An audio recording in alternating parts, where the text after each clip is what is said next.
जी मित्र, मैंने रिकॉर्डिंग में शुरू हुआ है जी और मैं फिर से प्रार्थना करता हूं कि आप जी 30 दिन का भागवत कथा व्याख्यान अपने ढंग से जी जी जी जी शुरू करें। जी। अब आगे की कथा में भगवान के अवतारों का वर्णन है कि भगवान के कितने अवतार हुए। तो जी सर्वप्रथम कुमार सर्ग में जो अवतार हुआ उसमें सनक, सनंदन, सनातन और सनत कुमार जी का अवतार हुआ।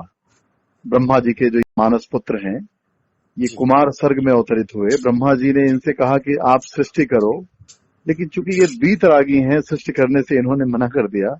तो ये कुमार सर्ग की कथा है। तो ये तीन, यही सनकादिक ऋषि भी कहलाते हैं संभवतः जी। फिर उसके बाद वराह अवतार हुआ। वराह अवतार को यज्ञ अवतार कहते हैं। फिर देवर्षि नारद का अवतार हुआ। ये ऋषियों की सृष्टि में मतलब देवर्षि नारद का अवतार हुआ। चौथा अवतार नर नारायण का अवतार हुआ जी। धर्म की पत्नी मूर्ति देवी से इनका जन्म हुआ नर नारायण का। फिर महर्षि कपिल, कर्दम और देवहूति के ये संतान हैं। महर्षि कपिल का अवतार हुआ, पांचवा अवतार। छठा अवतार दत्तात्रेय जी का है। ये अत्रि और अनुसुईया जी की संतान है और कहते हैं कि ब्रह्मा विष्णु महेश तीनों का समन्वित रूप दत्तात्रेय जी हैं। तो इनका अवतार हुआ जी। सातवां अवतार यज्ञ अवतार है जी। रुचि प्रजापति और आकुति की पत्नी के गर्भ से यज्ञ अवतार हुआ। फिर ऋषभ देव जी का अवतार है। राजा नाभि की पत्नी मेरु के गर्भ से इनका अवतार हुआ, ऋषभ देव जी का। उसके बाद पृथु अवतार। पृथु अवतार, पृथु पृथु हाँ जी। पृथु अवतार में मतलब ये राजा पृथु हुए जिन्होंने पृथ्वी, अब यहीं से थोड़ा सा पृथ्वी का दृश्य है, क्योंकि पृथ्वी जब प्रलय हुआ था तो पृथ्वी पर जब पाप बढ़ा तो पृथ्वी समस्त जो अपनी शक्तियों को अवशोषित करके अपने गर्भ में लेके चली गई।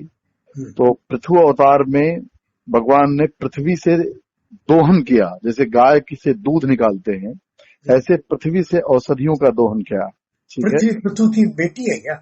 हाँ, प्रथा कहते हैं। जी जी बिल्कुल बिल्कुल। जी।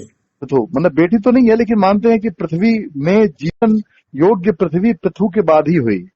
उसके पहले पाप इतने बढ़े, पृथु के बाद जीने योग्य बनी, जीने योग्य बनी जी, ऐसा कह सकते। औषधियों का दोहन हुआ, फिर वनस्पतियां और वो जलचर नवचर, और उसके बाद राक्षस मनवंतर के अंत में जब सारी त्रिलोकी समुद्र डूब रही थी तो उसको मतलब उसके बीज को भगवान ने मत्स्यावतार में, मतलब मत्स्यावतार हुआ जिसमें मतलब समस्त बीज को अपने गर्भ में ले लिया।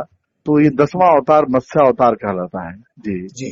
अब इसको थोड़ा वैज्ञानिक रूप से भी देखें तो ये सबसे पहले जलीय जंतु मतलब धरती पे आए जी जी।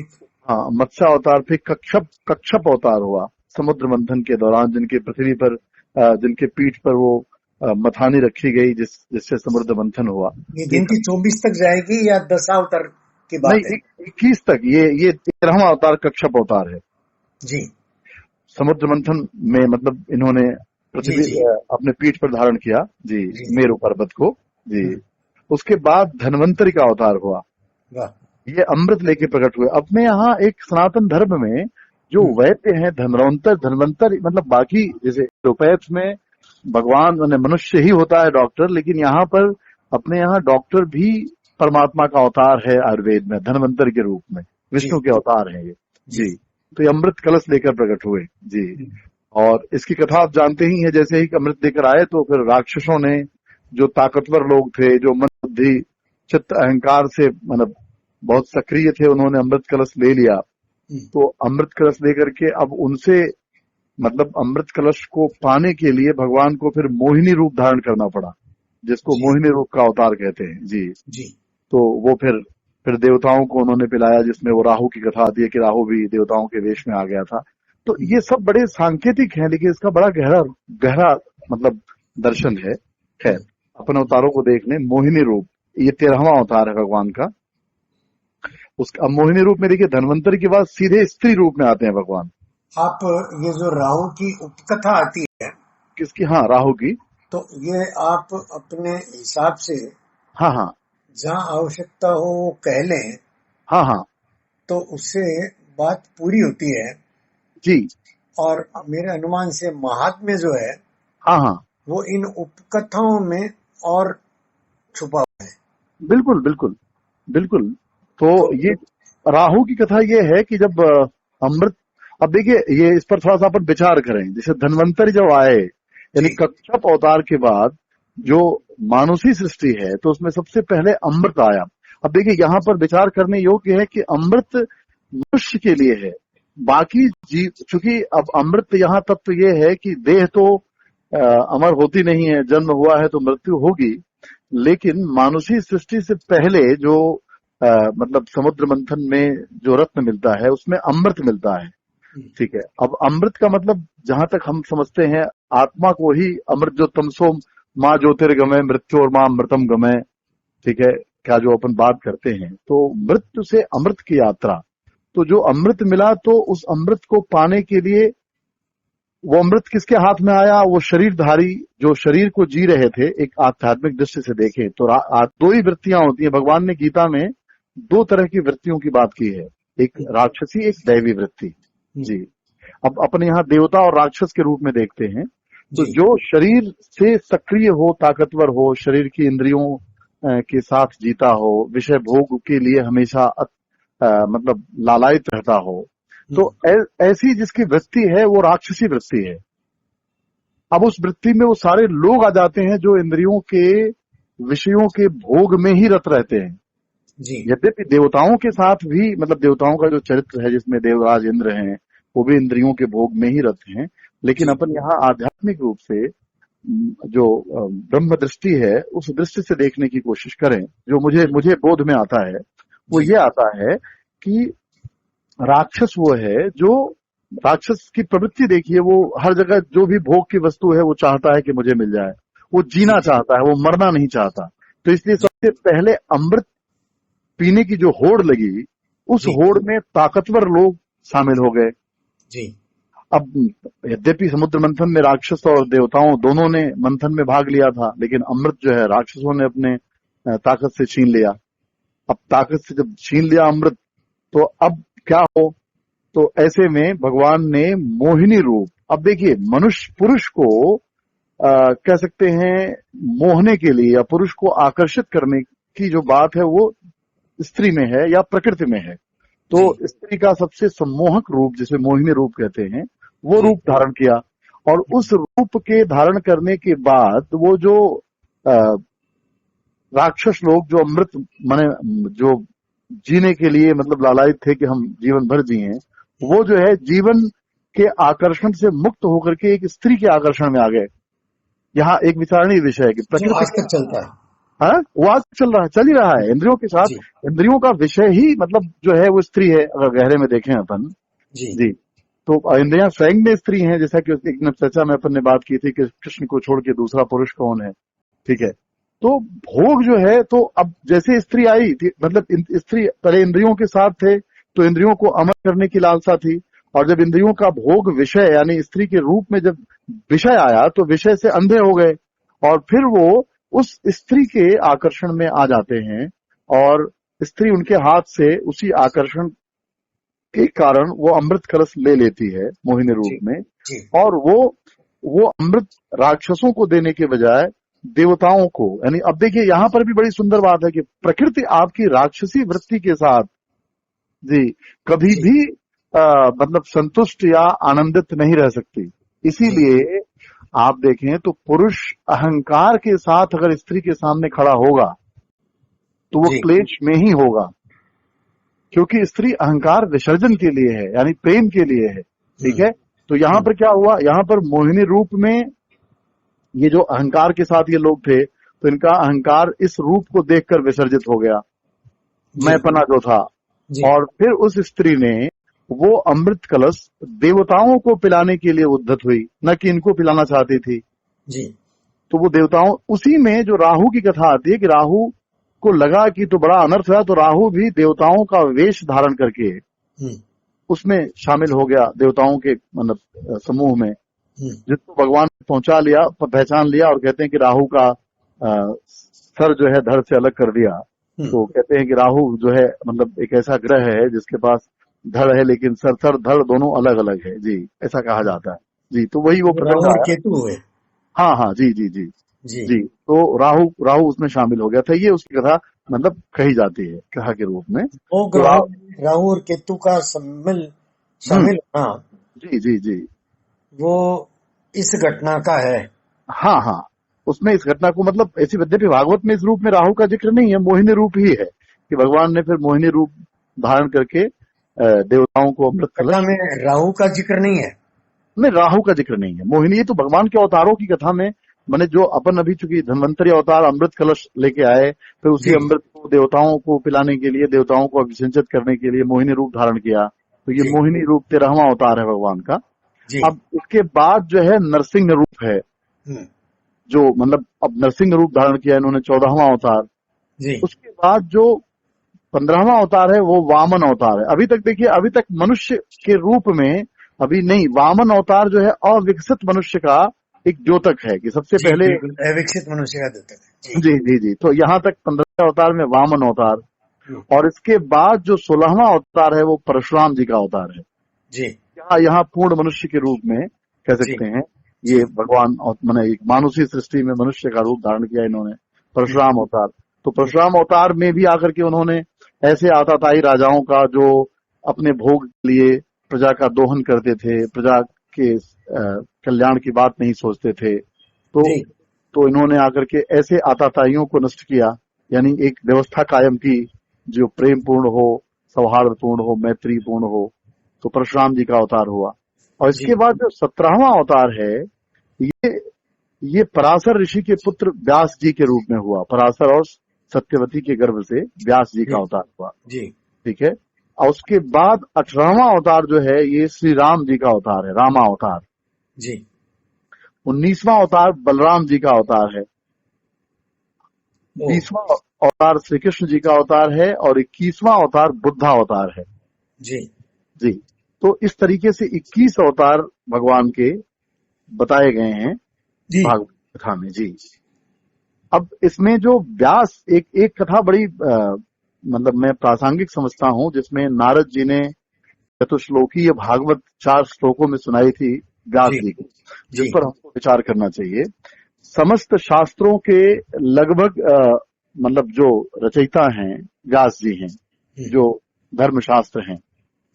लेकिन अब देखिए इसमें जब व्यास जी के पुत्र के रूप में जब सुखदेव जी का जन्म हुआ जी तो शुक पुराण में एक कथा आती है कि अब ये भी थोड़ा सा मतलब इसमें, हालांकि ये भागवत महापुराण में नहीं है, लेकिन मतलब एक क्षेपक के रूप में कहा जाता है जी कि शिव और पार्वती के बीच अमर कथा चल रही थी। जी तो उसमें मतलब वो शिव जी कथा कह रहे थे, पार्वती जी सुन रही थी, और जी सुनने जिस तरह से हम हाँ हाँ करते हैं ऐसे ही वो हाँ हाँ कर रही थी। जी तो ऐसे में उनको अमर कथा सुनते सुनते नींद आ गई। जी अब यहाँ भी संकेत के रूप में आप देखें तो प्रकृति और पुरुष की बात, तो प्रकृति जो है अमर कथा को तो जानने, अमर यद्यपि है लेकिन उसका अमरत्व तो पुरुष के साथ है जी, पुरुष के साथ ही वो क्रियाशील होती है, अन्यथा वो जड़ है। ऐसा मतलब शोध में, सांख्य दर्शन में बात कही गई है कि 2 ही तत्व हैं, जो एक जड़ तत्व, एक चेतन तत्व। जड़ और चेतन से के योग से सृष्टि हुई है। जड़ प्रकृति को कहा और चेतन पुरुष को कहा जी। तो ये दोनों जब मिले तो सृष्टि हुई, यानी दोनों के पुरुष के सानिध्य में प्रकृति क्रियाशील हुई, ऐसा कह सकते हैं। प्रकृति वैसे जड़ थी, यानी गुणों में साम्य, जिसको अलिंग अवस्था कहते हैं महर्षि पतंजलि। अलिंग अवस्था में प्रकृति के तीनों गुण साम्य अवस्था में है। जैसे ही पुरुष का सानिध्य मिला तो इन तीनों गुणों में विषमता हुई, रजोगुण सक्रिय हुआ, क्षोभ हुआ प्रकृति में, क्षोभ हुआ। हाँ, तो क्षोभ जिसको ये लोग बिग बैंग थ्योरी कहते हैं, क्षोभ हुआ, तो क्षोभ से क्रिएशन हुआ। ये बात अध्यात्म में भी ये बात कही जा रही है जी। तो महर्षि व्यास जिन्होंने सारे धर्मशास्त्र, गीता, उपनिषद, भागवत, ये क्या कहते हैं आपका भागवत महापुराण भी जिन्होंने रचा, ठीक है। तो ये व्यास जी जब सुखदेव जी पैदा हुए तो सुखदेव जी माँ के गर्भ से बाहर आते ही वो संसार से निकल पड़े जी। संसार में उन्हें कोई राग माता नहीं जी था। का नाम क्या था सुखदेव जी की? सुखदेव जी के पिताजी व्यास जी हैं माँ माँ का नाम इनके व्यास जी की पत्नी, अब ये अभी तत्काल में मुझे शायद माँ का नाम मुझे भी स्मृति अच्छा नहीं अच्छा। है, माँ का शायद जिक्र नहीं लेकिन है। सुखदेव हाँ जन्म व्यास, लेते ही हाँ 10 साल के हो गए। हाँ ना ये, हाँ वो कथा थोड़ा सा उस पर ध्यान दें तो ऐसे पार्वती जी मतलब सुन रही थी अमर कथा, तब तक क्या हम्म, हुआ कि उनको नींद आ गई, वो सो गई। जी और वहां एक सुख पक्षी था, वो भी सुन रहा था कथा। जी तो अब वो पार्वती जी की जगह वो मतलब हाँ हाँ करने लगा। जी तो जी। शंकर जी को लगा कि वो पार्वती जी को सुना रहे हैं और वो पूरे हम्म, समय कथा सुनता रहा, लेकिन जब उनका ध्यान अमर कथा, जब अमरत्व से वो शरीर में आए, हम्म, तब तक पता चला कि ये तो सो चुकी हैं। फिर ये हम कौन कर रहा था, हंकारी कौन भर रहा था। हम्म, फिर ऐसे में उन्होंने एक तीर छोड़ दिया और वो जो सुख है वो मतलब भागने लगा। और वो जो उन्होंने एक कुछ जो छोड़ा था उसके पीछे वो उसके पीछा करने लगा। वो जी भागते भागते ऐसे में कहा जाता है कि व्यास जी की पत्नी को जम्हाई आई, तो हम्म, वो जो है व्यास जी की पत्नी के मुंह में चला गया जी और वो 12 साल तक गर्भ से बाहर ही नहीं आया। जी। तो 12 साल, अब ये एक्चुअल में एक प्रतीक के रूप में देखा जाए, क्योंकि अब हम्म, आज के दौर में ये प्रश्न उठेगा कि गर्भ में 9 महीने से अधिक कैसे बच्चा रह सकता है। जी, तो भाई गर्भ में सुख जो है वो मनुष्य योनि में भी तो नहीं आ सकता। जी, तो ऐसा कहा जाता है कि वो अब बाहर लाने के लिए सुखदेव जी मेरा कहते हैं कि मेरा एक निवेदन है। हाँ हाँ, मेरे अपने नाना, हम्म, मतलब मेरी पूज्य माता श्री के पूज्य पिताश्री, जी जी, जिनका बहुत प्यार मैंने पाया है, अच्छा अच्छा, और उनकी माँ को भी हम दोनों ने हाँ हाँ जोड़े से प्रणाम किया है। हाँ हाँ हाँ मतलब मेरी परनानी, हाँ हाँ हाँ तो मेरी परनानी के का ये पहला पुत्र जो है हाँ हाँ, वो 18 महीने गर्भ में रहे थे। कमाल है, वाह वाह। ये तो प्रत्यक्ष हाँ, हमारे तो ही ये घर में घटी हुई घटना बिल्कुल है।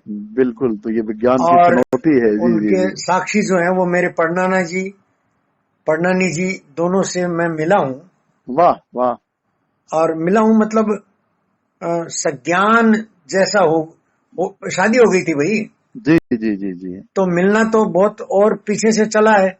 जी जी जी, तो ये घटना जो है वो मेरी अपनी जानकारी की घटना है। हम्म, तो गर्भ में हम्म, 9 महीने का अपवाद तो मैंने देखा ही है, 18 महीने। जी जी जी जी जी, सुखदेव जी की जो कथा है 12 वर्ष, हाँ हाँ, उस कथा में हम्म सुखदेव जी पहले पैदा होकर के भागे हम्म हम्म और भाग करके फिर अपनी माँ के पेट में घुसे। हम्म, तो ये कथा कुछ और। नहीं, सुखदेव जी पैदा नहीं, वो सुख जो पक्षी था सुख वही पक्षी, हाँ, सुख सुख पक्षी, पक्षी जो है हाँ वो उनके गर्भ में आ गया। पत्नी के मुंह में जाकर छुप गया। जी जी, तो सुख ऐसे पक्षी, ठीक। ऐसे में जी, तो ऐसे में सुखदेव जी नहीं है, वो सुख पक्षी है जो अमर कथा सुना है। जी जी, अमर मैं कथा पूरी सुन ली है उसने। अच्छा हुआ जी, मैंने इसको हाँ जांच लिया। जी जी जी, तो अमर कथा वो सुन के उनके गर्भ में चला गया। अब ऐसे में वो गर्भ से बाहर ही ना आया, और चूंकि वो फिर जो उन्होंने जो अस्त्र छोड़ा था उसके पीछे, अब अगर वो वार करता तो इनकी पत्नी भी मर जाती। तो जी। ऐसे में फिर वो उनको मार नहीं सका, वो लौट आया। लेकिन वो हम्म, तो अमर कथा सुन चुका था। अमर कथा मतलब इसको अगर अपन विचार करें तो हम्म, आत्मकथा, ठीक है, आत्मा अनुभूति उसे हो चुकी थी। जी तो वो अब गर्भ के बाहर आना ही नहीं चाहता था। तो जी कई बार सुखदेव जी ने, मतलब ये पौराणिक कथा है, मतलब ये भागवत जी में तो नहीं है, लेकिन हम्म, ये सुख पुराण में है। जी, जी लेकिन इस कथा को इसमें जोड़ देते हैं कि सुखदेव जी हैं कौन। जी तो जी जी सुखदेव जी अमर कथा जानते हैं, यानी जी इसको कह सकते हैं कि आत्म अवस्था या कह सकते हैं ब्रह्म ज्ञान उनको है। जी ठीक है, अपने ब्राह्मी स्वरूप को जानते हैं। तो वो शरीर संसार में आना ही नहीं चाहते, क्योंकि संसार में आने के बाद फिर जो माया का संस्पर्श होगा और उस जी। संस्पर्श का जो प्रभाव होगा जो जनरली जीव के साथ होता है, तो हम्म, जीव फिर अविद्या से मुक्त नहीं हो पाता। जी जैसे एक बच्चा जब तक संसार को नहीं जानता, तब तक हो सकता है कि वो अपने स्वाभाविक या अपने आत्मिक अवस्था में हो, वो किसी को नहीं पहचानता। लेकिन जैसे ही संसार में बाहर आता है, तो जी कुछ दिनों बाद माँ अपनी पहचान कराती है, फिर पिता की पहचान होती है, फिर जी भाइयों की पहचान होती है, फिर संसार की पहचान होती है। फिर इसी पहचान को वो अपनी पहचान मान लेता है और अपने स्वरूप को भूल जाता है। जी तो सुखदेव जी ने कहा कि मतलब ऐसी बात हुई, तो उन्होंने कहा कि मैं बाहर इसलिए नहीं आ रहा हूं कि माया मुझे स्पर्श कर लेगी। तो इन्होंने कहा कि मैं तुम्हें ये वचन देता हूं या आशीर्वाद देता हूं कि तुम्हें माया स्पर्श नहीं करेगी, इसलिए तुम जी बाहर आओ। ऐसा जी पिता ने वचन दिया अपने पुत्र को। तो जी पिता के ऐसे आश्वासन के पश्चात सुखदेव जी गर्भ से बाहर आए। जी अब जब देखिए यहाँ कितना सुंदर सौंदर्य, जैसे ही गर्भ के बाहर आए तो पिता ने तो ये कहा था कि तुम्हें माया स्पर्श नहीं करेगी, जी लेकिन पुत्र के गर्भ से बाहर आते ही पिता मायाग्रस्त हो गए, जी जी जी जी है ना। कि देखिए कितना, मतलब मैं कहता हूँ थोड़ा सा इस पर विचार किया जाए कि जो माया से मुक्त होने का आशीर्वाद दे रहा है, वही पुत्र के बंधन में, चूंकि जी पिता हो गए तो पिता बिना पुत्र के बंधन में तो आप पिता हो नहीं सकते, पुत्र जी के जी जी बंधन में बंध गया, यानी जी पुत्र के बंधन में जो बंधा है वो पिता, ठीक है। जी जी और पुत्र के बंधन में बंध गए और उस पुत्र के पीछे पीछे चलने लगे, और पुत्र माया से मुक्त है, वो क्या जाने पिता क्या, वो अपनी ब्राह्मी अवस्था में चला जी जा रहा है, वो जी संबंधों को, सारे संबंधों को तोड़कर अब ये पीछे पीछे जा रहे हैं, पीछे जी पीछे जा रहे हैं।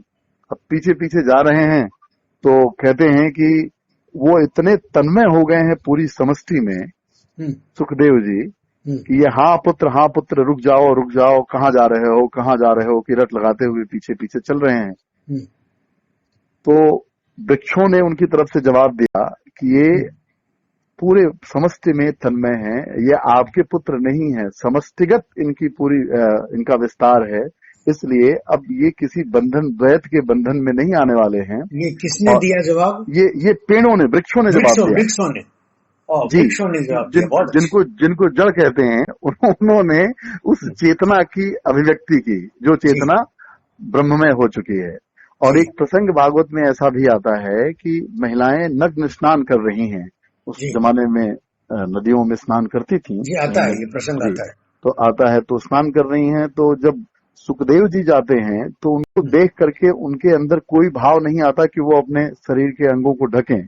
लेकिन जब व्यास जी को देखा उन्होंने, तो व्यास जी को देखते ही सबने अपने वस्त्र से अपने अंगों को ढकना शुरू कर दिया। तो व्यास जी ने पूछा कि मेरा अभी युवान पुत्र यहाँ से गुजरा है, तो उसको देख करके तुम लोगों को मतलब शर्म नहीं आई, या ऐसा नहीं लगा कि तुम्हें अपने शरीर को ढकना चाहिए, और मुझे देख करके तुम ऐसा कर रहे हो, ऐसी मैं तुम्हारे पिता की उम्र का हूँ, मेरे अंदर तुम्हारे प्रति पवित्र भाव है। तो उन मतलब वही महिलाओं ने कहा कि जो आपका पुत्र यहाँ से गुजरा, उसके अंदर द्वैत भाव नहीं, वो स्त्री पुरुष के भेद को नहीं जानता, वो आत्मदशा में है, तो उसको देख करके हमें शरीर का ज्ञान ही नहीं हुआ। लेकिन चूंकि आप शरीर में हैं, अब ये कितना सुंदर सत्संग है ये, तो आपको देखते ही, चूंकि आपको अपने पुरुष शरीर का भान है, इसलिए आपके उस भान ने हमें हमारे स्त्री देह का भान करा दिया। सारा खेल भावों का है, सारा खेल भावों का है, आत्म जगत। इसीलिए तो देखिए, जो ब्रह्म सूत्र है, वो ब्रह्म सूत्र एक ऐसी दृष्टि देता है जिस दृष्टि में दो की सत्ता तिरोहित हो जाती है जी। और आपको बताऊं, स्त्री पुरुष के बीच जो प्रेम है, जो प्रेम घटित होता है, वो दो में घटता। जी जी, एक अनन्य है ना, अनन्य है, अनन्यता का नाम है प्रेम। बिल्कुल बिल्कुल अनन्य है। तो ऐसे में व्यास जी को असंतोष हो रहा है, मतलब वो पुत्र चला गया, अब जंगल में लौट के आया नहीं, तो व्यास जी अपने आश्रम में बैठकर काफी व्यथित हैं पुत्र के वियोग में। उसी बीच नारद जी का वहां आना होता है। कहते हैं, हे महर्षि, आपका मन इतना व्यग्र क्यों है, क्यों आप ऐसी स्थिति में हैं? आप तो समाज में लोगों का जो कष्ट है वो दूर करते हैं, आपके द्वारा जो ज्ञान सृजित हुआ है, उस ज्ञान के द्वारा संसार का प्राणी कष्ट से मुक्त होता है, और आपको इस अवस्था में देखकर तो हमें पीड़ा हो रही। कारण क्या है, क्या बात है कि आप ऐसी मानस? ये नारद व्यास का संवाद है। हाँ, नारद व्यास का संवाद है। जी। व्यास जी का संतोष, चूंकि पुत्र चला गया है, तो व्यास जी ने पूरी कथा सुनाई, कही कि मेरा पुत्र चला गया है, और सारा ज्ञान जो है ये ब्रह्म सूत्र का, वेदांत का, वेद का, जी, ये ज्ञान कोई काम नहीं आ रहा है। जी। देखिए कितना सुंदर वर्णन है ये, कि ज्ञान काम नहीं आ रहा है, वो साफ कह रहे हैं जी। और उसके बाद भी मन में क्षोभ है, मन में शांति नहीं है जी। तो नारद जी ने चतुश्लोकीय भागवत उनको सुनाया, 4 श्लोकों में भागवत का सार सुनाया जी। वो उन्होंने बताया कि अभी तक जो आपने ज्ञान की बात की है जी, ये ज्ञान आपने भगवान के बारे में बताया है जी। भगवान को जिया नहीं है। जी जी, भगवान का जैसे मतलब सत्य के बारे में जान लेना सत्य को जानना नहीं है। जी, तो जी कहते हैं जी, तो कहते हैं कि अब आप भगवान की लीलाओं की कथा करो। जी ठीक है, अब आप एक नए पुराण की रचना करिए। 17 पुराण तो आपने रचे, 18वां पुराण रचिए, जिस पुराण में भगवान के जो अवतार हुए हैं, अवतार लेने के बाद भगवान किस तरह से इस जगत में लीला करता है, जी उन लीलाओं का वर्णन करिए और उस रस को आप अभिव्यक्त करिए जो भगवान अवतार लेकर इस रस के साथ इस धराधाम मृत्यु लोक में जी उस रस को उसने जिया हो, क्योंकि रस में ही रास है। जी, तो अभी आपने निर्गुण ब्रह्म की बात की है, ज्ञान जिसे की बात रसो की है। वही सह कहा है। हाँ, यस जी, तो भगवान के जो भगवान का रसामृत है, जो उनकी लीलाओं में मतलब घटित हुआ है, विभिन्न अवतारों में जो जो उन्होंने लीलाएं की हैं, उन लीलाओं का माने सगुण ब्रह्म की उपासना करिए, सगुण ब्रह्म का वर्णन करिए, क्योंकि जो आपके मन में क्षोभ है वो गुण को लेकर है, प्रकृति को लेकर के है। अगर मैंने ये तो बात नहीं कही, लेकिन अब इस पर अपन विचार कर रहे हैं कि अगर सुखदेव आपके पुत्र नहीं होते तो आपके मन में क्षोभ नहीं होता। जी तो ये जो आपका जो संबंध स्थापित हुआ है, ये प्रकृति का संबंध स्थापित हुआ है, जी गुणों का संबंध स्थापित हुआ है। तो भगवान के सगुण चरित्र का वर्णन करिए। ठीक है, तो ये बात उन्होंने कही, तो फिर इन्होंने व्यास जी ने भगवान ये भागवत महापुराण की रचना की, जिसमें भगवान के विभिन्न अवतारों की बात की, उन अवतारों में कौन कौन सी कैसी कैसी लीलाएं हुई हैं उन सबका जिक्र किया। और कहते हैं भगवान के जब रस में ये डूबे दास जी, जी तो उसके बाद जब इनके वो गीत गाए, मतलब ये जो श्लोकों में गीत गाया भगवान के गुणों का जो है इन्होंने वर्णन किया, तो इनके शिष्य लोग जब उन श्लोकों को गाते हुए जंगल की तरफ गए, जहां वो पुत्र सुखदेव चले गए थे इनको छोड़ करके, और सुखदेव के कानों में भगवान के गुणों का जो इन्होंने कहते हैं गान किया, उस गान का जब ध्वनि पड़ा, तो वो सुखदेव जो आत्मा में आत्मस्थ थे, बीतरागी थे, उनको गुणों में राग हुआ जी, और वो उस श्लोक की ध्वनि को सुनते हुए जो है कि किसने ये गाया, किसने ये रचा, क्योंकि गुण इतने आकर्षक हैं, प्रकृति इतना आकर्षक है, प्रकृति इतनी सुंदर है। परमात्मा के सानिध्य में अगर सौंदर्य कहीं देखने को मिलेगा तो प्रकृति में ही मिलेगा। जी, तो वो उसकी तरफ आकर्षित होके आए, और जो व्यास जी उनको ज्ञान में नहीं रोक पाए थे, वही व्यास जी सगुण भक्ति में व्यास जी के द्वारा रचित श्लोकों ने सुखदेव जी को आकर्षित किया, और सुखदेव जी व्यास जी के पास तक आए और आकर के उन्होंने व्यास जी से भागवत महापुराण जो है सुना पूरा। ये कथा है, कितनी सुंदर कथा है। मतलब ये देखिए कि कथा का सौंदर्य देखिए कि मतलब ये वो कथा है कि जो व्यास जैसे बीतरागी संत को भी पर उस गुणों में आकर्षण पैदा कर सकती है, लेकिन बशर्ते गुण ब्रह्म से युक्त हों। जी, जैसे अब गुण ब्रह्म से अगर च्युत है तब तो वो राक्षसी वृत्ति की तरफ ले जाएगा, जी, ये पशुओं की तरफ ले जाएगा। लेकिन जब गुण ब्रह्म से युक्त हो, भगवान से युक्त अगर गुणों की चर्चा की जाए, तो वो इतना सुंदर है कि व्यास जैसे बीतरागी संत का भी राग हो जाता है भगवान के गुणानुवाद में। जी, तो ये कथा महर्षि व्यास जी के असंतोष की कथा है। उसके बाद देवर्षि नारद का पूर्व चरित्र हमने शायद आपसे जिक्र किया था कि वो दासी पुत्र थे और संतों का संग करते थे, और उनकी माता जी संतों की सेवा करती थी, सत्संग होता था। सत्संग होते होते एक दिन उन्हें ब्रह्म दर्शन हुआ, माने वो ब्रह्मानंद की अनुभूति, क्षणिक अनुभूति हुई। और फिर उस नहीं, नारद जी को वो अपना चरित्र सुना रहे थे कि ऐसे ही एक बार मेरे साथ हुआ कि मैं दासी का पुत्र था और मुझे जो है सत्संग सुनते सुनते ब्रह्मानंद की अनुभूति हुई। फिर उस आनंद को पाने के लिए हमने बहुत प्रयास किया, लेकिन वो आनंद मुझे मिला नहीं। जी, और तो फिर भविष्यवाणी हुई कि ये जो आनंद है आपको इस तन से नहीं मिलेगा, क्योंकि ये तन जो है इसमें तो आपको सिर्फ एक झलक मिली है। जी, और फिर उसी खोज के लिए आपका दूसरा जन्म होगा, दूसरे जन्म में आप भगवान में ही रत रहेंगे। भगवान में जो आनंद आपको मिला है उसका भगवान के सगुण गान को आप गाते फिरेंगे, ऐसा मतलब हुआ। और उसका परिणाम ये हुआ कि जब इनकी माताजी को सर्प ने काट लिया, उनकी माताजी नहीं रही, तो इनको चूंकि ब्रह्म ज्ञान हो चुका था, तो इन्होंने कहा कि अच्छा हुआ कि परमात्मा ने मतलब इस माँ के जो बंधन था कह लीजिए, या जो एक लगाव था, इससे मुक्ति मिली, मैंने उससे भी मुक्त हुए। फिर कुछ दिनों बाद इनकी भी शरीर छूटी और जो अगला जन्म हुआ वो नारद जी का हुआ।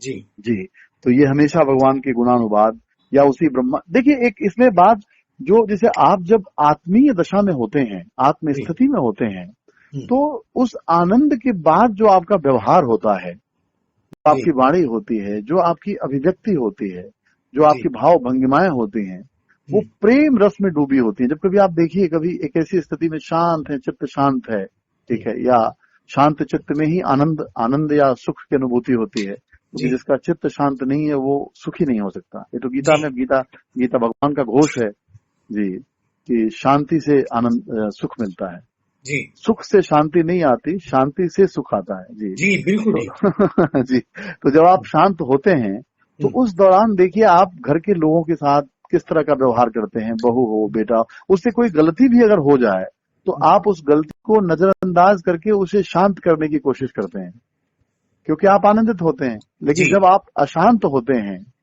तो हो सकता है कि वो आनंद में हो, लेकिन उसकी आनंद में बाधा पहुंचाकर उसे दुखी करते हैं आप मतलब कोई भी ऐसा अपने जीवन के व्यवहार में भी हम लोग देख सकते हैं। विचार करें, अगर हमारा चित्त शांत है तो हम जो लोग हैं उनको उन अवस्थाओं में होने में सहायक बनते हैं कि वो अपनी स्वाभाविक अवस्था में रह सकें।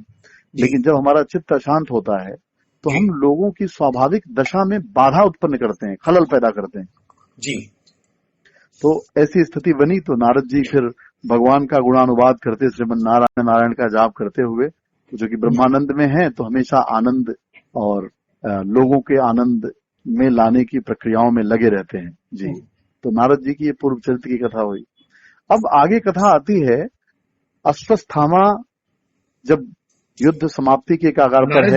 एक ही जन्म की, एक ही पूर्व जन्म की कथा, बस एक ही पूर्व जन्म की कथा उन्होंने बता दी कि जैसे बात हुई तो उसी में उन्होंने कहा कि पूर्व में मैं ऐसा था और मुझे एक झलक मिली, तो उस झलक को पाने के लिए मैंने बहुत चेष्टा की, लेकिन वो मुझे उस शरीर से फिर नहीं मिली। और हुआ कि अगली बार जब आपको शरीर मिलेगा तो उस शरीर में आप हमेशा परमात्मा में ही रत रहेंगे, परमात्मा के ब्रह्मानंद की स्थिति आपकी बनी रहेगी।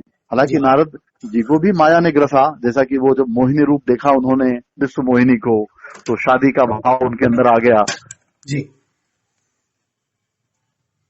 जी। अतः आप शायद जानते भी हो इस बात को कि वरमाला के लिए वो लालायित हो गए, भगवान से कहा कि मुझे अपना रूप दे दीजिए जी, तो भगवान ने वो बंदर का रूप दे दिया। तो उन्होंने भगवान को तो इस तरह से मतलब ये कथाएं हैं।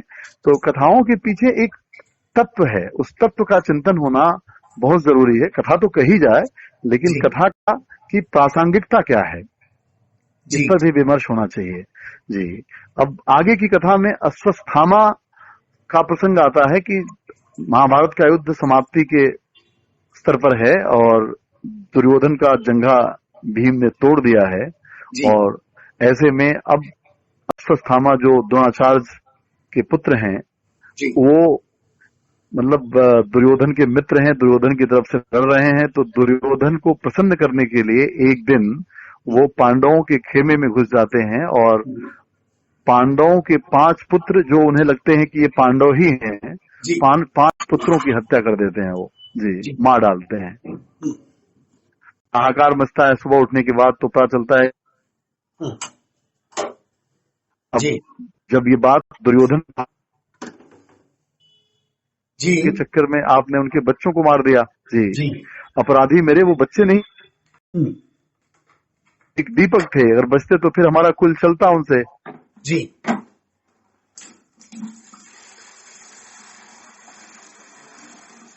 जी मित्र, है रही है कि मेरे पुत्र के वियोग में 5 पुत्र नहीं हैं जी। और जिस द्रौपदी को हम लोग ये मानते हैं कि वो महाभारत युद्ध का कारण बनी और दुर्योधन का की जो अपमान जो हुआ दुर्योधन का कि अंधे का पुत्र अंधा ही होता है, ऐसा उसने बोला, तो ये बात उसको बहुत कष्टपूर्ण लगी और इस शब्द से घायल होकर के उसने बदला लेने के लिए द्रौपदी के वस्त्र हरण से लेकर और पांडवों के अज्ञातवास तक की क्या क्या घटनाएं घटी जो जी अंत में जाकर मृत्यु पर समाप्त होती हैं। जी तो वो द्रौपदी जब अपने 5 पुत्रों के मृत्यु पर विलाप कर रही है और पांडवों के द्वारा अश्वत्थामा पकड़ करके लाया जाता है और प्रस्तुत किया जाता है कि ये तुम्हारे पुत्र का हत्यारा है, तुम जो चाहो वो दंड इसे दे दो। तो ऐसे में द्रौपदी कहती है कि हम माँ हैं और जी पुत्र के वियोग का कष्ट होता है, एक माँ से बेहतर और कोई नहीं जानता, क्योंकि माँ उसे अपने गर्भ में रखती है, जन्म देती है, पालन करती है, जी तो कैसे उसके वियोग को वो झेलेगी। आज जिस पुत्र की पीड़ा से मैं व्यथित हूँ, इसकी माँ भी ऐसी ही पीड़ा इसके मर जाने के बाद पाएगी। तो जी एक माँ होने के नाते एक माँ अपने पुत्र के वियोग के दंश को न झेले, इसलिए मैं इसको माफ करती हूँ।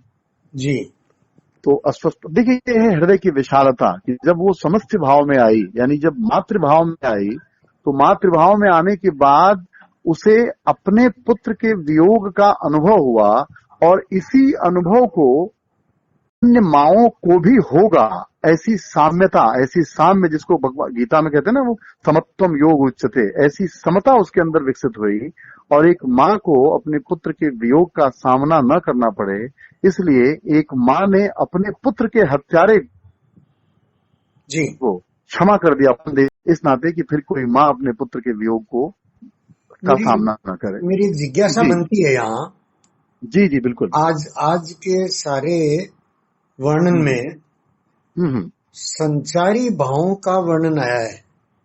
हाँ हाँ संचरणशील भाव मतलब जो जी भाव बदलते रहते हैं। हाँ यस जी जी मैंने जी द्रौपदी ने ही अर्जुन को ललकार के युद्ध कराया जी और द्रौपदी ने ही फिर अश्वत्थामा को क्षमा भी प्रदान किया। जी। तो ये जो संचारी भाव हैं, हम्म। इन संचारी भावों का आज भी हम खेल देखते हैं बिल्कुल बिल्कुल अपने बिल्कुल। आसपास, हाँ हाँ हाँ हाँ अपने भीतर जी जी जी और जी अपने परिवार में, समाज में, सब जगह।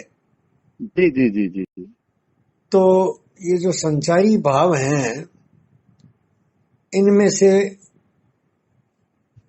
निर्णय कर पाना कि कौन कब देवीय भाव में आया और कौन कब आसुरी भाव में आया, जी। ये आज भी जैसे मुश्किल होता है। नहीं बिल्कुल आपने ठीक कहा।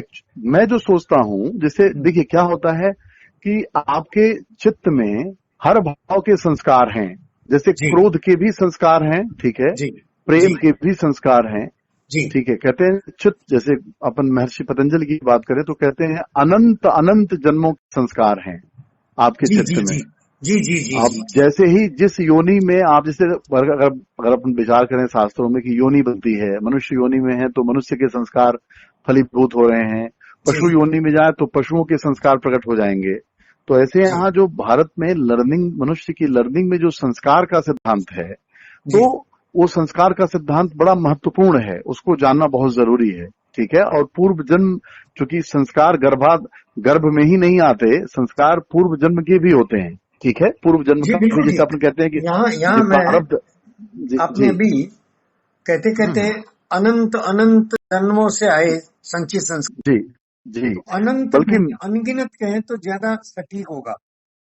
अनगिनत, देखिए क्या है ना, हम हाँ अनगिनत अनगिनत संस्कार ये भी जन्मों से संचित जी संस्कार। जी जी हाँ ठीक है। हेलो तो अब उस, हाँ जी जी, आवाज धीमी जी क्यों हो गई मित्र इतनी? हो गई आपकी आवाज बहुत धीमी हो गई। जी, अभी धीमित हो गई जी, कठिनाई आएगी, आवाज। रिकॉर्डिंग नहीं होगी। मैं एक काम करूं क्या, काट के लगाऊं फिर? आ, कुछ तो करना पड़ेगा। नहीं धीमी, एक मिनट मैं मेरी आवाज साफ आ रही है ना? धीमी का है इसमें। आपकी आवाज मुझे बहुत मुश्किल से सुनाई दे रही है, तो अब काट सुनाई के दे रही है? लगाइए दोबारा। अब सुनाई दे रही है क्या अब? अब तो हेलो, थोड़ी सी स्पष्ट हुई है भले ही। अच्छा काट के लगाऊं? हाँ, तो ऐसे तो रिकॉर्डिंग में मजा नहीं आएगा। ठीक है, मैं कॉल करके लगाता हूँ। जी जी जी ठीक, जी जी जी ठीक है। वापस अब आवाज आ रही? आप शुरू करिए। जी जी जी जी जी जी अब शुरू करिए आप। जी हाँ हाँ। तो अपन जिस विषय पर थे जी कि जो आपने संचारी भाव की बात की कि ये जी संचारी भाव है, जी तो मुझे ऐसा लगता है कि चित्त में जो संस्कार हैं वो संस्कार मौजूद हैं। जब हम पिता होते हैं, वात्सल्य से भरे होते हैं, तो उस समय के भी संस्कार चित्त में हैं। और जब हम क्रोध में होते हैं, प्रतिक्रिया में होते हैं, उस समय के भी संस्कार चित्त में हैं। ठीक जी है। जी तो अब जब देखें तो जैसे दुर्योधन को जिस समय द्रौपदी ने देखा होगा और देख करके वो पानी का जो भ्रम हुआ है महल में, जी और जी देख जी करके जो एक प्रतिक्रिया उसके अंदर आई कि जी अंधे जी का पुत्र अंधा ही होता है, तो वो एक ऐसी उम्र थी जिस उम्र में चूंकि अभी उसकी मतलब इस तरह के भाव का आना या उसको देख करके ऐसी प्रतिक्रिया, चूंकि वो जो व्यवहार किया उसने स्थल में जल के जो भ्रम का जी प्रदर्शन किया उसने, तो उस जी प्रदर्शन में चूंकि पिता अंधे थे तो प्रतिक्रिया में वो बात आ गई। लेकिन अभी जो स्थिति है ये क्रिया नहीं है। जी अभी देखिए क्रिया और प्रतिक्रिया में, जिसको अपन रिएक्शन और रिस्पॉन्स कहते हैं, रिस्पॉन्ड करते हैं, ये दोनों में जी जो बड़ा फर्क है। जी अभी जो द्रौपदी है, उस समय द्रौपदी रिएक्शन में थी।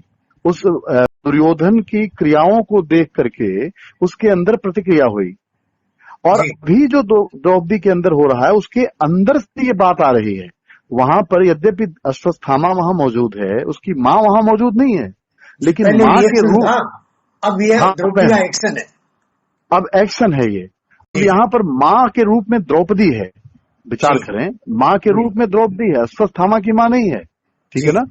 जी लेकिन अब उसके अंदर जो माँ का भाव है, जो जी माँ आज पुत्र को खोने में विह्वल है, जी पुत्र की पीड़ा से व्यथित है, तो उसको उस व्यथा का बोध है कि माँ कैसे व्याकुल होती है पुत्र के नहीं होने पर। जी जी तो ऐसे में कोई भी व्यक्ति किसी माँ का ही पुत्र है, तो अगर कोई तकलीफ होगी या वो व्यक्ति कहीं विचलित होगा कि माँ को पीड़ा होगी, तो इस माँ का ये अभिव्यक्ति है कि पुत्र को दंड न दिया जाए। जी जी, ये माँ का उस समय द्रौपदी के अंदर, उस समय द्रौपदी मातृत्व भाव में नहीं थी। अगर मातृभाव में होती तो ये कतई नहीं बोल पाती कि अंधे का पुत्र, क्योंकि वो चाहे जैसा भी हो अपनी माँ का तो प्रिय था, वो बिल्कुल माँ का ठीक कलेजा। जी, लेकिन बिल्कुल वो ठीक। माँ उस समय द्रौपदी को माँ की अनुभूति नहीं थी। जी जी और जी आज भी अगर देखें तो घर में, चूंकि हम एक उदाहरण दे रहे हैं, घर में सास बहू के संबंध या ससुर बहू के संबंध जो है पिता पुत्री की तरह क्यों नहीं हो पाते, इस जी बात पर विचार करें। क्योंकि आप अपने को लें या मैं अपने को लूं, भगवान ने हमें पुत्री का भी पिता बनाया। हम जी अपनी पुत्री के प्रति जो भाव रखते हैं, जी क्या वो भाव माने एक किसी की पुत्री ही तो बहू बन के हमारे घर में आई है। जी जी, तो अगर क्या वो उस बहू के प्रति भी हमारे अंदर पुत्री का भाव है, या माँ के जो सास है अपनी पुत्री का भाव है। अगर वो जी भाव है, अच्छा एक जी बात मान लीजिए आपका है, तो ऐसे में उसका भी माँ का भाव है कि नहीं। जी और भाव का जो संचारी भाव आप कहते, जब आप माँ बनते हैं या पिता बनते हैं, जी तो उसी भाव के अनुरूप भाव अगले में भी बनता है। जी उसी भाव का संचार हो, जैसे आपने कहा ना संचारी भाव की बात है। जी तो उस समय वो जो भाव का जो संचार हो रहा था, और इस समय जो भाव का संचार हुआ है कि अपने पुत्रों के हत्यारे को इसलिए माफ किया जा रहा है कि उस माँ को पुत्र के वियोग का सामना न करना पड़े, तो संचारी भाव है, माँ का संचार है ये। जी इसीलिए भगवान को जो हम लोग मनुष्य ने, देखिए मनुष्य ने भगवान की कल्पना भी किस रूप में की है, पिता जी के रूप में की है, माता के रूप में की है। जगत जननी और जगत पिता का नाम दिया, हम्म, क्योंकि माँ, और जो कहते हैं ना कि कुपुत्रो जायेत क्वचित पितु कुमाता न भवति, कहते हैं जी कि मैंने कुपुत्र हो सकता है पुत्र, लेकिन माँ कभी कुमाता नहीं हो सकती। उसके जी अंदर से हमेशा उसके शुभ की, उसके भले की कामना रहती है। तो जी जो आपने बहुत सुंदर बात कही कि संचारी भाव, तो संचार किस भाव का है। तो अगर दैवी भाव आपके अंदर हैं, ईश्वरीय भाव आपके अंदर हैं, ब्राह्मी भाव आपके अंदर हैं, तो उसका जो आपका संचार होगा उस भाव का, और उस भाव के संचार से जो अभिव्यक्ति या व्यवहार होगा वो वैसे ही होगा भगवान के जैसा ही होगा। इसीलिए जो ब्रह्म तत्व है, ब्रह्म तत्व का बोध होने के बाद जगत के साथ जो आपका व्यवहार है, उसको गोस्वामी जी ने एक सुंदर पंक्ति में कही कि उमा जे राम चरण रत विगत काम मद क्रोध, विगत काम मद क्रोध। क्योंकि काम के द्वारा कामना से आसक्त होकर के अगर व्यवहार आप करेंगे तो कामना आपूर्ति नहीं होगी तो क्रोध भी होगा, कामना पूरी होगी तो आसक्ति भी होगी। जी तो कहते हैं नहीं, विगत काम तो पहले विगत हो जाए, कामना तो माने गत हो जाए, जी बीत जाए, कामनाओं से मुक्त हो, तब आप मद और क्रोध से मतलब मुक्त होंगे। जी मद से युक्त होकर, मद युक्त व्यक्ति कामना से युक्त होता है, जी अविद्या से युक्त होता है। विगत काम मद क्रोध, उमा जे राम चरण रत विगत काम मद क्रोध, और निज प्रभु मैं देख नहीं जगत के ही संग कर ही विरोध। कि निज प्रभु मैं देख ही जगत, अपने प्रभु में ही मतलब मैं लय सृष्टि देखते हैं, तो फिर वो किसके साथ विरोध करेंगे? विरोध तो खत्म ही हो गया ना उनका। परमात्मा से विरोध नहीं हो सकता, परमात्मा से तो प्रेम हो सकता है।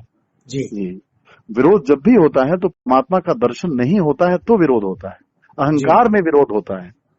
अहंकार के विसर्जन में विरोध नहीं है जी, अहंकार के सृजन में विरोध है गहरे में देखें तो ये बात है। अब आगे की कथा में जो हमने परीक्षित की बात की, तो जब अश्वत्थामा, भगवान कृष्ण ने कहा कि ये ब्राह्मण पुत्र है, गुरु पुत्र है, ब्राह्मण को मारना उचित नहीं है, क्योंकि ब्राह्मण ब्रह्म ज्ञानी होता है और उसका समाज में मतलब उसको, ब्राह्मण का मतलब यहाँ माने समझने योग्य है कि जाति बिल्कुल न माना जाए। ऐसा व्यक्ति जो ज्ञान से ओतप्रोत हो, वो ब्रह्म, जिसे ब्रह्म का साक्षात्कार हो, वो ब्राह्मण है। तो कहते हैं लेकिन अगर गलती उससे होती है तो दंड उसे मिलना चाहिए। जी तो दंड में उन्होंने कहा कि अश्वत्थामा के जो है, जहां हम चंदन लगाते हैं या जो आज्ञा चक्र जिसे कहते हैं, वहां पर मणि था। तो भगवान ने कहा कि इसको, इसका प्राण तो नहीं लिया जा सकता क्योंकि ब्राह्मण वध के योग्य नहीं होता। तो ऐसे में इसका जो है ये मणि निकाल लिया जाए, इसका अपमान किया जाए, क्योंकि अपमानित ब्राह्मण का अपमान मृत्यु तुल्य ही होता है, वो मरने जैसा ही होता है, क्योंकि वो सम्मानित है, सम्मान के योग्य है, और अपमान उसको मिले तो वो मरने जैसा ही है। तो अश्वत्थामा की मणि के अपराध के बदले दंड तो मिलना चाहिए, ठीक है, और दंड भी ऐसा न हो कि जो शास्त्रानुकूल न हो। तो ऐसे में उसकी मणि निकाल ली जाती है। और कहते हैं कि जैसे तमाम जो चिरंजीवी लोग हैं उसमें अश्वत्थामा भी चिरंजीवी है, हनुमान जी बलि की तरह, हनुमान की तरह, व्यास जी की तरह। तो कुछ लोग तो ऐसा भी कहते हैं कि अश्वत्थामा कहीं कहीं आज भी मैंने पता नहीं ऐसी कितनी किंवदंती है क्या है कि वो एक मैंने मुझे महात्मा थे, वो कभी जिक्र किया था कि अश्वत्थामा मतलब किसी उनके गुरु जी को मिला था, उसके जो मणि का स्थान था वहां आज भी जो है उसको घाव है। जी ऐसा अब जो भी अभी क्योंकि बहुत इस पर विचार करने न किया जाए। तो सात चिरंजीवी हैं। हाँ तो इनके चिरंजीवी होने का मंतव्य, इसका गूढ़ार्थ, गूढ़ार्थ ये, हाँ जी गूढ़ार्थ जो मुझे बिल्कुल गूढ़ार्थ मुझे इसलिए मतलब इसका ये है कि ये जो सातों चिरंजीवी को चिरंजीवी का वरदान इसलिए दिया गया, या ये चिरंजीवी इसलिए हैं कि ये आज भी प्रासंगिक हैं। वली, व्यास, अश्वत्थामा, ठीक है, हनुमान जी, ये सब जो है ये मतलब इनकी प्रासंगिकता आज भी जो जीवन का जो व्यवहार है उस व्यवहार को अनुशासित, संतुलित और व्यवस्थित करने में इनके जीवन का चरित्र या इनका होना, इनका साकार चिंतन करने से जीवन में वो अनुशासन आता है जिस अनुशासन के द्वारा आप जीवन के आनंद को भोग सकें। क्योंकि योग सूत्र की बात माने तो प्रकृति और पुरुष का जो योग हुआ है वो भोग और मोक्ष के लिए हुआ है। तो विभीषण कैसे प्रासंगिक है? हाँ बिल्कुल ठीक कहा आपने, विभीषण कैसे प्रासंगिक है बिल्कुल सही सवाल जी। विभीषण मैंने जो इस पर विचार ही कर सकते हैं अपन, क्योंकि सत्संग विचार ही है, इस पर कोई ऐसी नहीं अपनी पूर्व मान्यता नहीं है, लेकिन इसको इस रूप में देखें कि जैसे रावण को अपन लें तो रावण भी ज्ञानी है, पुरुषार्थी है, और मैं समझता हूँ धराधाम पर रावण जैसा पुरुषार्थी शायद ही कोई हुआ जिसने ग्रह नक्षत्रों तक को नियंत्रित किया था जी। लेकिन उसका अहंकार इतना प्रबल है कि वो हर चीज के केंद्र में स्वयं को रखता है जी। इवन अपने गुरु को, जिसे और थोड़ा सा इसको शास्त्रीय भाषा में लें तो राम और रावण दोनों की राशियां एक हैं जी, दोनों के गुरु एक हैं, शिव जी, दोनों के गुरु हैं, क्योंकि हमेशा शिव की ही उपासना हुई है। शिव मतलब शिव तत्व, मतलब वो शिवोहम माने अपने आत्म तत्व की उपासना। तो जी, शिव को वो भी जानता है, लेकिन जी, अब जैसे राम और शिव की उपासना, रावण की उपासना में अंतर यह है कि राम अपने को केंद्र में रखकर शिव को साधन समझता है, अपने अपने को मोक्ष केंद्र में रखकर शिव को साधन समझता है। राम, नहीं, रावण रावण हाँ, रावण, रावण, रावण, जी, रावण जी, जी, रावण जो है हम्म, अपने को केंद्र में रखता है, यानी अहंकार को केंद्र में रखता है। अपने जी, को जी, केंद्र में रखना मतलब अहंकार को केंद्र में रखना। जी, जी, बिल्कुल जी, ठीक, बिल्कुल ठीक, ठीक है। और यहाँ जो राम है, जी, राम केंद्र में नहीं, राम के केंद्र में शिव है। जी, जी, जी, जी, राम के केंद्र में शिव है। तो जी, और मतलब राम की भक्ति में शिव केंद्र में है और रावण की भक्ति में रावण केंद्र में है। जी, अब ऐसे में अगर देखें थोड़ी सी, तो अब यहाँ थोड़ा सा और विस्तार दें इसको, तो जितने भी देहात्म में जो देह को मान करके बैठे हैं कि मैं देह हूं, जी, तो देहधारी जब उपासना करता है किसी भी आराध्य का, जी, तो उस आराध्य की उपासना में, उस आराध्य की भक्ति में केंद्र में देह होती है, देह से जुड़ी आवश्यकताएं होती हैं, देह से जुड़ी जी, कामनाएं होती हैं। जी, तो एक तरह से कह सकते हैं कि इन सबकी जब रावणी भक्ति हो गई ना पुराई, जी, एक एक विचार करके देखें तो जब हम देह की कामना, देह की आसक्ति, देह के लिए जब देह, भगवान की, देह का सारा विस्तार अहंकार का विस्तार है। अहंकार का विस्तार है जी, जी, तो अहंकार से मुक्त हुए बिना जी, परमात्मा की भक्ति नहीं हो सकती। जी, और माने परमात्मा की भक्ति नहीं होगी, वो परमात्मा की भक्ति देह के लिए होगी। यही तो भक्ति का विलाप है। भागवत की कथा का सौंदर्य यही है कि जब भक्ति ज्ञान और वैराग्य से युक्त हो, जी, और अहंकार से युक्त व्यक्ति अज्ञान और राग से युक्त भक्ति होगी। जी, अहंकार जब भी होगा, अहंकार चूंकि अज्ञान से ही जन्म लेता है, अविद्या की उपज है अहंकार, योग सूत्र में जी, इसका अस्मिता, अस्मिता कहते हैं ना, अस्मिता क्या है? अहंकार ही जी, है, और वो अविद्या से अस्मिता जन्म लेती है, जी, और अस्मिता में राग द्वेष अभिनिवेश नामक क्लेश उत्पन्न होते हैं।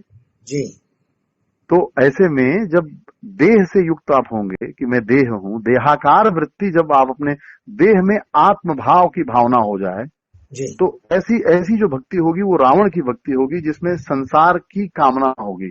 इसलिए जी, संसार, रावण का संसार देखिए कितना सुंदर था। संसार में सारे जो प्रकृति के नियमों पर उसका नियंत्रण था। जी, बारिश वो चाहता था तो होती थी, ठीक है, सूर्य के प्रकाश की जितनी आवश्यकता थी, जितनी गर्मी की जरूरत थी, जी, उतनी गर्मी होती थी। जी, अब बात आती है विभीषण की। विभीषण उसी रावण का भाई है, उसी परिवेश में पला बढ़ा है, जी, लेकिन विभीषण के चित्त में राम है। राम का मतलब शिव है, केंद्र जी, में उनके जी, शिव जी, हैं।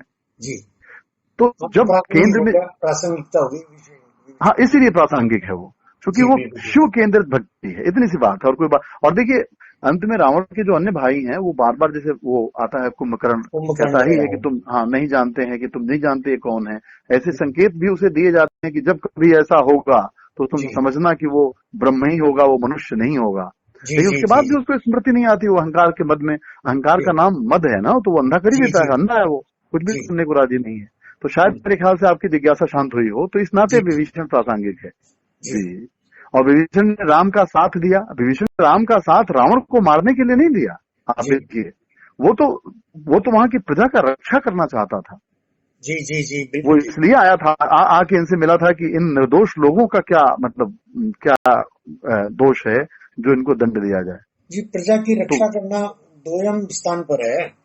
हाँ, वो जी जी जाके जी प्रिय ना राम वेदे ही तजियता जी, फौजी मेरी सब, हाँ, वो बिल्कुल बिल्कुल। प्रथम है। तो राम और वैदेही जो अपन बात कर रहे हैं, तो वियोग की भाषा में राम वैदेही मतलब प्रकृति और पुरुष जी। जी, अगर विचार करें हम लोग, तो जी, वास्तव में देखिए तो प्रकृति तो खेल रही है, पुरुष के साथ प्रकृति खेल रही है, आनंद में आनंद। प्रकृति को पीड़ा तभी है जब पुरुष का संग नहीं है उसे जी, जी। आज भी देखें तो जो प्रेम है, प्रेम का जो डोर है, प्रेम का जो सूत्र है, वो प्रकृति और पुरुष के योग का सूत्र है। जी, जब जब भी पुरुष के योग में अविद्या से जन्म लेने वाला अहंकार खड़ा हो जाए, प्रकृति को लगे कि ये मैं कर रही हूँ, या पुरुष को लगे कि प्रकृति के गुण उसमें आ गए, तो इसका नाम अविद्या है। इसी का नाम अविद्या है कि पुरुष गुण से युक्त हो जाए और प्रकृति चैतन्यता को धारण कर ले, तो इसको अविद्या कहते हैं।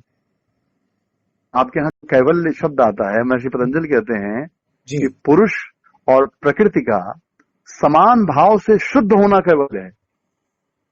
तो प्रकृति भी शुद्ध हो जाए, पुरुष और प्रकृति का समभाव से शुद्ध हो जाना कैवल्य है। अभी क्या हुआ, दोनों अशुद्ध हो चुके हैं। जैसे दूध और पानी ये मिल गए, तो दूध और पानी मिलने के बाद न पानी शुद्ध रहा न दूध शुद्ध रहा, दोनों अशुद्ध हो गए।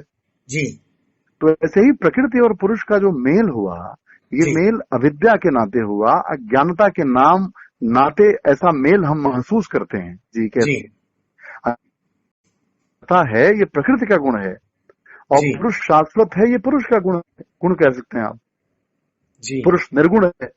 लेकिन हुआ क्या, जब ये दोनों मिले, पुरुष में गुण का उपाधि आ गई, जिसको शंकराचार्य उपाधि कहते हैं कि पुरुष गुण युक्त हो गया, प्रकृति चैतन्य हो गई प्रकृति के योग से। हाँ, यस योग जब हुआ, दोनों मिल गए। स्वयं त्रिगुणमयी है, तो उसके योग से पुरुष गुण युक्त हो गया। गुण युक्त हुआ नहीं एक्चुअल में, उसको विद्या कहा गया ना, माया कहा गया। वो हुआ नहीं, भ्रम हो गया। जैसे सूर्य पर बादल आया तो इसका मतलब सूर्य डूब नहीं गया। पृथ्वी सूर्य के मतलब जैसे कहते ना रात हो गई, तो रात का मतलब सूर्य डूबा थोड़ा ना है। इसको थोड़ा सा और खोलते हैं कि ब्रह्म की उत्पत्ति दो दिशाओं में, प्रकृति और पुरुष। नहीं, ब्रह्म की पुरुष नहीं, ब्रह्म फिर आपको ब्रह्म सूत्र, ब्रह्म का विस्तार जो है वो दो दिशाओं में, प्रकृति और पुरुष। इसमें ये तो सांख्य दर्शन है। सांख्य दर्शन का मतलब ज्ञान योग, ये जो 25 तक जाता है। जब जैसे आप अपने मन बुद्धि चित्त अहंकार से जो जानेंगे, मन बुद्धि चित्त अहंकार से जो जानेंगे, और जो ज्ञान आपको होगा, उस ज्ञान में दो तत्वों का ज्ञान होगा, प्रकृति और पुरुष, चेतन और जड़ का। यही दो ज्ञान करेंगे। आज विज्ञान यहाँ पे पहुंचा ना, पदार्थ और ऊर्जा तक पहुंचा है, वो ये दो जान पाया। और बाद में तो कहता दो नहीं एक ही है, ये भी बोलने लगा। कहा कि ये कोई ऊर्जा ही है। आज विज्ञान में जो एक टर्म आता है, डार्क मैटर, डार्क एनर्जी। तो डार्क एनर्जी जो है, वो डार्क मैटर कहेंगे तो इस पूरी ब्रह्मांड में सारी वस्तुओं को, मटेरियल वस्तुओं को मिला करके चूर-चार करके जो मात्रा बनती है, वो डार्क एनर्जी का 1% भी नहीं है। बिल्कुल। बाकी सारा 99% जो डार्क एनर्जी में जाएगा। और इसी डार्क एनर्जी को कृष्ण तत्व कह दिया। तो कुल मिला के जो आप अभी बात यहाँ पर थोड़ा सा, चूंकि विषय बहुत आपने अच्छा छेड़ा है और उभर रहा है, कुल मिला के आपकी जिज्ञासा से चीजें आ रही हैं। तो अब जैसे आपने कहा, तो मैंने कहा कि अहंकार से युक्त होकर के आप दो तत्वों को ही जान सकते हैं। एक तत्व का, जिसे कहते हैं ना कि वननेस, जो मैंने बिना दूसरे को जाने किसी एक को जानना, दूसरे के बिना एक को नहीं जाना सकता। एक जैसे ही आप कहते हैं, एक के कहने के साथ ही साथ दूसरा भी खड़ा हो जाता है। बिल्कुल ठीक होता है ना, कहते ही दूसरा खड़ा हो जाता है। हाँ, हो जाता है। यानी आप दूसरा कहें या ना कहें, इसीलिए शब्द अद्वैत है। हाँ, अद्वैत एक नहीं है। जी। इसलिए अद्वैत का मतलब दो को पहले नकारा। अब जैसे अक्षर एक शब्द कहते हैं, तो अक्षर को समझने के लिए क्षर भी साथ साथ आ जाता है ना, कि जो क्षर नहीं है वो अक्षर है। बिना माने, जैसे अक्षर समझना हो, तो जिसका क्षर ना हो, बिना अक्षर को पकड़ना। यस। तो उसके लिए आचार्य शंकर अद्वैत शब्द लाते हैं। जहाँ दूसरा नहीं हो, एक नहीं कहते हैं, वो उसको अद्वैत कहते हैं। जो नॉलेज ऑफ वननेस को उन्होंने अद्वैत कहा, वननेस को वननेस नहीं कहा, अद्वैत कहा। तो अब ऐसे में, तो जैसे हम किसी विषय को जब जानते हैं देह मन में, मन बुद्धि चित्त अहंकार से, शरीर, मन, बुद्धि, चित्त, अहंकार के द्वारा जब भी हम किसी चीज का ज्ञान करेंगे तो तत्व रूप में सामने जड़ और चेतन का होगा, ये सांख्य कह रहा है जी। अब जब सांख्य में तो ये संख्या 25 तक जाएगी ना, 25 जाएगी, लेकिन ये मूल में तत्व जो है 25 मूल में है, मूल में दो, जो ये दो, हाँ बस जी। तो उसके बाद यहाँ से शुरू होगी, 25 तत्व बनेंगे, लेकिन अब योग उसको 26 कह देगा, ईश्वर जोड़ देगा उसमें, योग दर्शन जी। लेकिन जब अनुभूति की तरफ आप जाओगे, अनुभूति मार्ग से जब जाओगे, दृष्टा से जाओगे आप, तो आपको बस एक ही तत्व का बोध होगा, वो है ब्रह्म तत्व जी। तो आपको एक ही तत्व दिखाई देगा, जिसको आचार्य शंकर ने कहा कि जब वो माया से युक्त हो जाए तो वो ईश्वर हो गया, और जब वो अविद्या से युक्त हो जाए तो जीव हो गया जी। और जब वह इन अविद्या और माया से मुक्त हो जाए तो ब्रह्म हो गया जी जी जी। यानी है वो ब्रह्म ही, अविद्या बना दिया जी, माया का आवरण, माया के आवरण से ढक जाने के नाते वो ईश्वर हो गया जी जी। और क्या कहते हैं, इन आवरणों से मुक्त होने पर वो अपने स्वरूप में आ गया, ब्रह्म स्वरूप में आ गया। तो ब्रह्म से इतर कोई सत्ता ही नहीं है जी जी, कोई सत्ता नहीं है, मतलब ये अविद्या की सत्ता नहीं है जी। ये एक्चुअल में ब्रह्म की सत्ता होने के नाते अविद्या से के आवरण से ढका होने के बाद भी उसमें जीवन प्रतीत होता है। जैसे आत्मा की सत्ता के नाते ही शरीर के सारे अंग प्रत्यंगों में सारी अभिव्यक्ति हो रही है।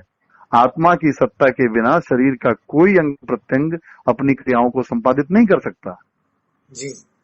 तो अंततः जिसकी उपस्थिति है, जो कभी अनुपस्थित नहीं हुआ, वो है आत्मा। परिवर्तन शरीर का, जैसे आज आप 60 साल 70 साल की अवस्था वाले हो गए, लेकिन जो ये अवस्था का परिवर्तन हुआ, ये परिवर्तन शरीर का है, लेकिन शरीरी जो इसमें है ये वही है।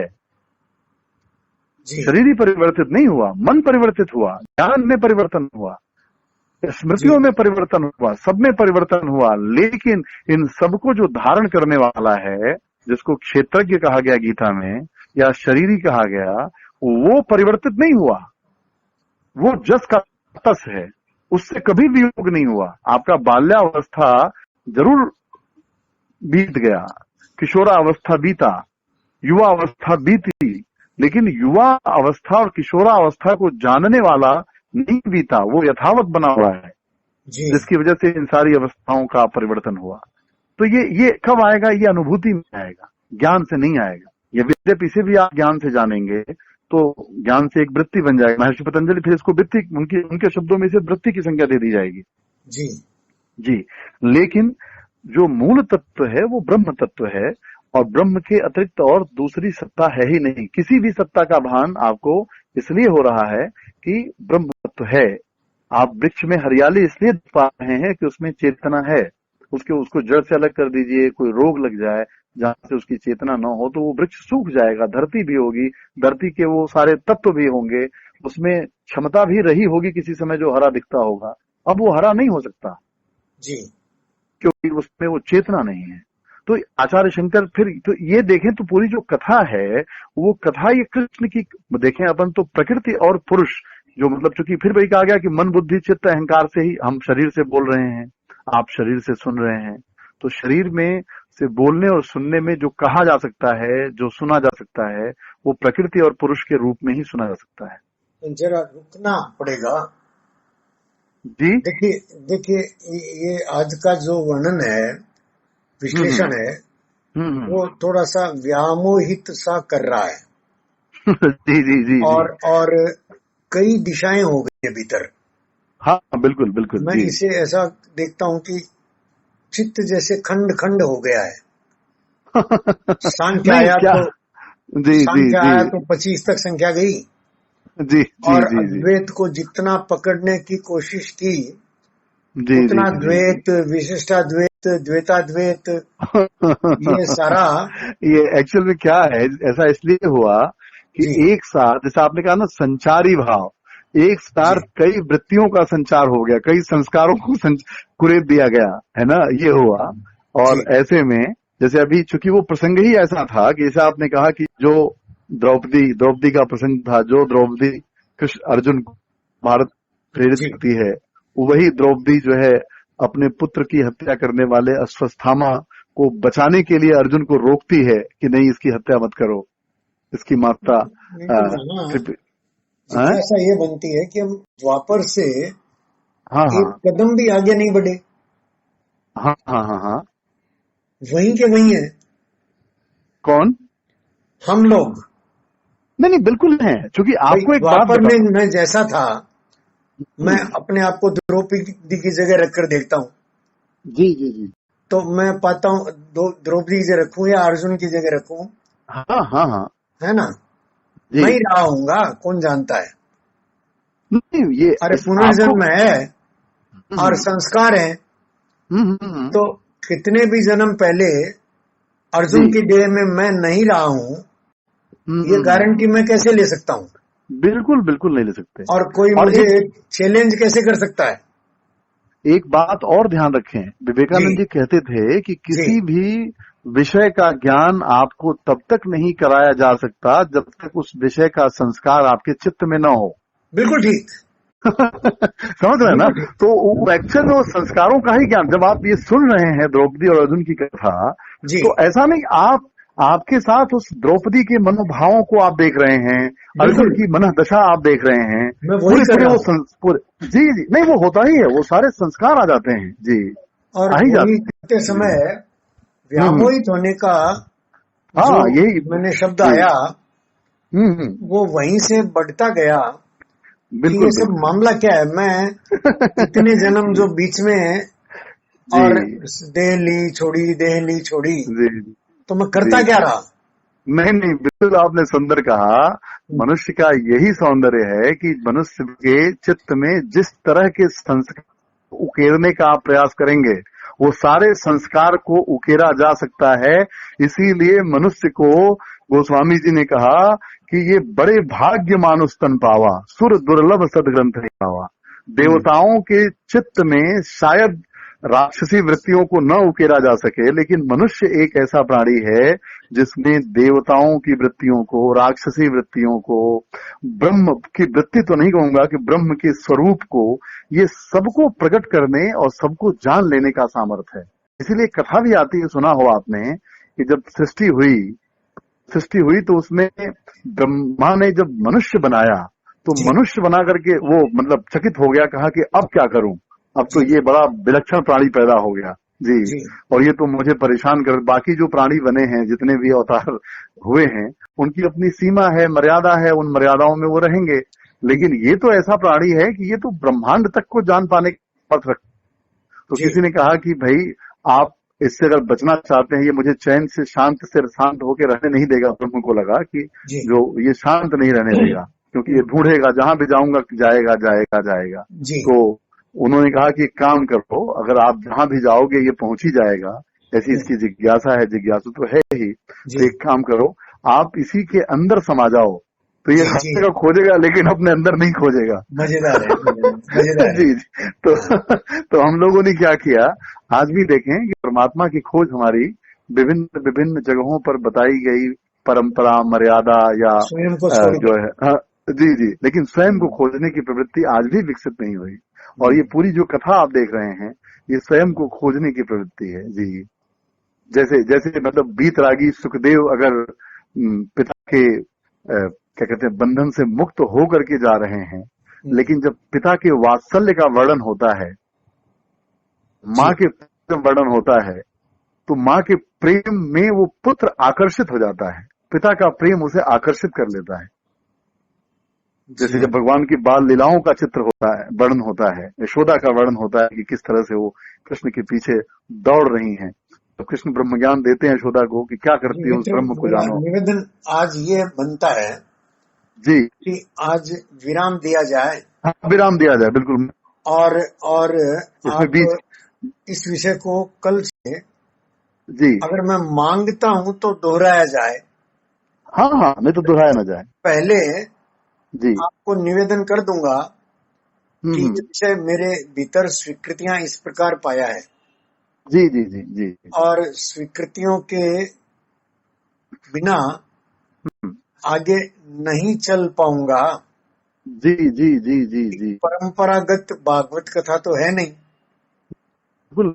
आप खाली मेरे लिए कह रहे हैं, हाँ हाँ बेशक जी तो मेरे लिए कह रहे हैं तो फिर मैं अपनी जिज्ञासाओं को जी जी जी अतृप्त छोड़कर जी जी जी आपने अगर यह आश्वासन दिया कि मैं आगे चलूं और जी आगे जी चल करके ये तृप्त हो जाएंगी, जी जी तो मैं बढ़ जाऊंगा।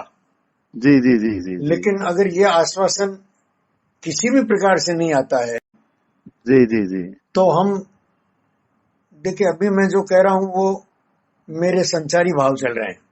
बिल्कुल कल बिल्कुल बिल्कुल सुबह जी जी मैं आपसे दोबारा ये कथा के प्रारंभ से पूर्व जी जी जो भी निवेदन करूंगा हाँ हाँ वो संचारी भाव से शुरुआत नहीं होगी, जी जी जी वो एक मेरी जिज्ञासा का स्पष्ट एक बिल्कुल स्वरूप बनेगा कि भाई जी मैं जी यहाँ जी खड़ा जी हूं, जी अब यहाँ जी से जी मुझे जी आगे बढ़ाया जाए। जी जी जी जी मैं सहमत हूँ जी इसको मैं दो बार दोहराता हूं कि जी 2 दिन जी की कथा ने हाँ हाँ और मेरे भीतर जो भी जिज्ञासा दी उसका समाधान जी मैं पाता चला गया। जी जी जी जी आज की कथा जो है वो कई दिशाओं में मुझे हाँ हाँ बलात् खींच रही है। बिल्कुल बिल्कुल बिल्कुल तो ये जी व्यामोहित होने का जो शब्द बार बार आता है जी जी जी कि यार कई सारी दिशाएं खुल गई एक साथ, जी जी जी जी तो जी अभी एक बार विराम लेकर के, जी जी जैसे जी मैं विराम का अर्थ है कि मैं सो जाऊंगा अभी हाँ बिल्कुल बिल्कुल बिल्कुल लीजिए और विराम मैं विराम कुछ भी क्योंकि नहीं करूंगा जी जी जी जी और मैं चिंतन नहीं करता, हाँ हाँ मैं अपने आप को चिंतन में नहीं फंसाता, जी जी जी जी जी क्योंकि जी चिंतन से तो कुछ मिलना नहीं है। ये नहीं नहीं बिल्कुल ठीक बिल्कुल ठीक चिंतन करने का अर्थ यही होगा कि कोई सर्कस का अच्छा बाजीगर अपने जी कंधों पर चढ़ करके नाचने की कोशिश करे, क्या बात है तो वो क्या मैं बात जानता हूं कि कोई भी बाजीगर जी अपने कंधों पर चढ़कर तो नहीं नाच सकता। नहीं ना जी तो वो मैं छूटा ही हुआ है, जी वो मैं नहीं करता, मैं चिंतन जैसा पागलपन नहीं करता।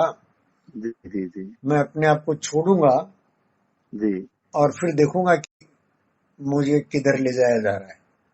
बिल्कुल बिल्कुल अभी मैं कृतज्ञोस्मि कहने से भी बचना चाहता हूं। नहीं बिल्कुल मैं बच्चे आपको जी धन्यवाद देकर, प्रणाम देकर धन्यवाद के जी जी आज प्रणाम प्रणाम विराम विराम मांगता हूं आपसे। जी जी जी जी प्रणाम प्रणाम प्रणाम ओ